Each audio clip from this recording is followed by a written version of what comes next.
we've been making jokes about the Clippers and the player arresting policy since this policy dropped.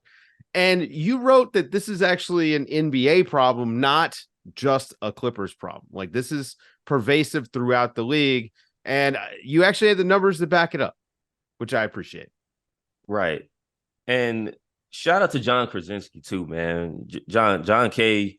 He had another approach to it, like because John talked about the business of the league and where we are as far as selling the game. The NBA is in a really interesting spot where these TV contracts are coming up.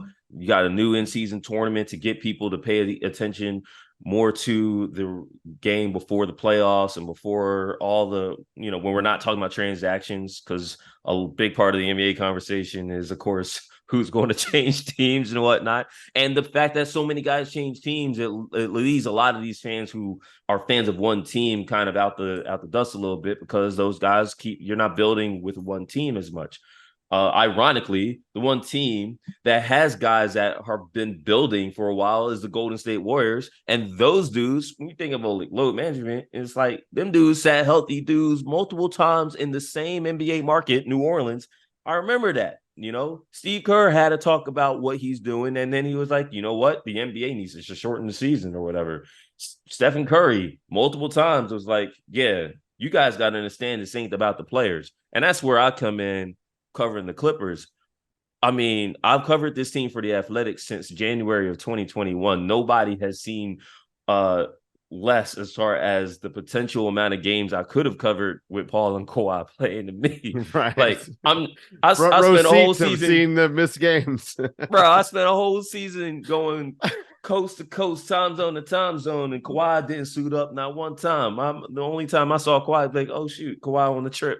He's sitting with the team on this one. Like, dude was trying to get back from a torn ACL, and people lose that empathy for guys who want to play. I saw Kawhi come back from a torn ACL last year, and dude didn't look like two-time Finals MVP Kawhi until January. And people got the nerve to be like, oh man, Kawhi don't want to play. He trying to sit. It's like that dude lost another year, because if you remember what happened this last year in San Antonio, played 9 games the whole season. It's like people have been trying to get Kawhi to be able to maximize his exceptional talent for 6 years now. It's going on to a seventh year since the Zaza ankle thing, right? So I do get a little, up in my feelings a little bit about guys saying that they don't want to play. I've seen Paul George play through some crazy stuff. Well, it's easy the thing is, it's easy to target players. It's super easy. And then the second easiest is sports science in general, saying, well, maybe we're going too soft on these guys. But no one ever brings up the greed involved in an 82 game season. And that's actually the reality of it, is that it's about the money and the toll on the human body, especially with the way that the NBA is played now.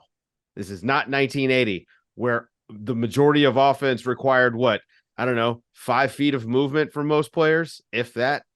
In the half court, maybe. Them dudes centers running, centers close out on 3-point shots from underneath the basket in today's NBA. And they do it on a regular basis. I mean, this is I don't know. It's not like the equipment has gotten that much better. I guess it has, but sports science has gotten so much better that we have lost sight of the fact that the game is completely different. The game in 1980 might as well be bowling now, given the activity difference. But the other thing about the 1980s versus now, we don't cover those teams and those players at the same detail as now.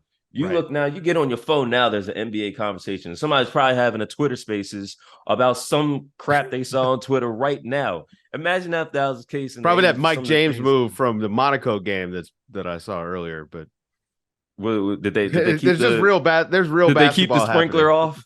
At least there's real basketball happening right now, but not NBA stuff. But no. I mean, to your point, man. I mean, a lot of it is the way we consume media. We micromanage the game right now, absolutely, man. Like, we see any one thing we see, any one injury we see, we got so much going on. Like when the season starts, people are going to be hanging on to starting lineups. And I mean, I can't tell you, Dave, how many tweets I get, but hey, man, like, who playing, who available tonight. You know what I'm saying? Well, Why? Because of hey, fantasy, listen. because of We betting, know because of fantasy gambling, sports and all that gambling. stuff, Yeah. man.